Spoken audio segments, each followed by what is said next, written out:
Do you remember how Trump calling CNN and other mainstream media outlets fake news was characterized as being fascistic? The media told us that Trump was endangering our political norms, and as they like to say, endangering our democracy. They even told us that his calls of fake news were straight out of Hitler's playbook. He was interfering with the First Amendment and the freedom of the press, they told us. Oh, how the times have changed.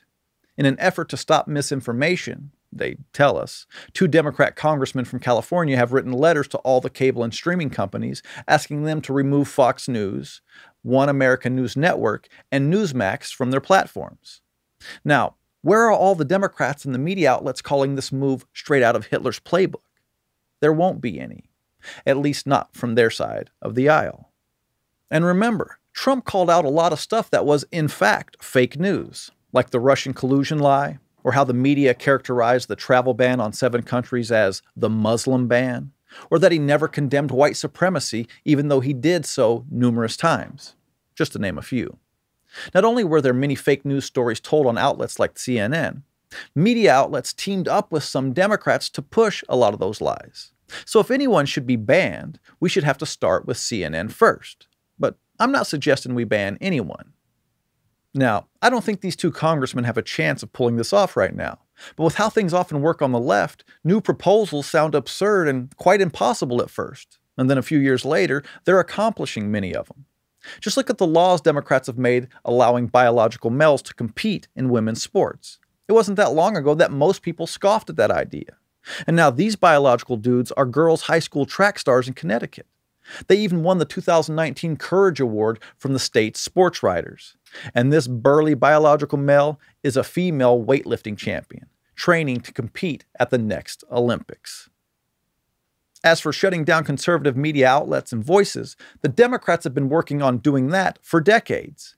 They've done boycotts, they've signed petitions, they've surrounded people's homes, they've created groups like Media Matters and so-called fact-checking websites to attack conservatives and conservative outlets.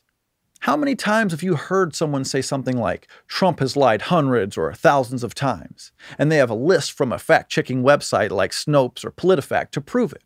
They'll report that Trump has said 300 false or mostly false statements as decided by one of these left-wing groups. So let's look at an example of their accuracy. I was writing a piece about Hillary Clinton a few years back, and I wanted to fact-check if she really did smash her phones with a hammer, because the conservative media reported that after it was detailed in an FBI report. When I researched it, Snopes said that the story was a mixture, which means half true and half false. I thought, okay, maybe the conservative media outlets weren't telling the whole story. So I read what Snopes had to say about it, and it was this. It's only half true because she didn't personally smash them herself. She had one of her aides do it for her. I'm sorry, but that's misinformation. No one reported that Hillary personally went to Home Depot and bought some safety goggles and a hammer and smashed the phones herself. But that's how it works. So that's rated as being half true, even though they know, and we know, and they know that we know they know the story was absolutely true. Look, the idea that the party and their media that falsely claimed Trump called neo-Nazis very fine people should be in a position to stop other people from reporting the news is absurd. But just like what those dudes who are kicking ladies' butts in sports show us, it's not that far-fetched from happening.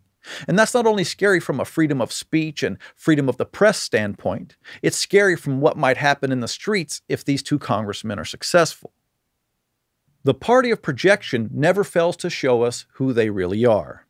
If there was any consistency in what so many Democrats said about Donald Trump calling the mainstream media fake news, they would stand up right now for Fox News, and One American News Network, and Newsmax, and most of the people who've been banned from social media platforms.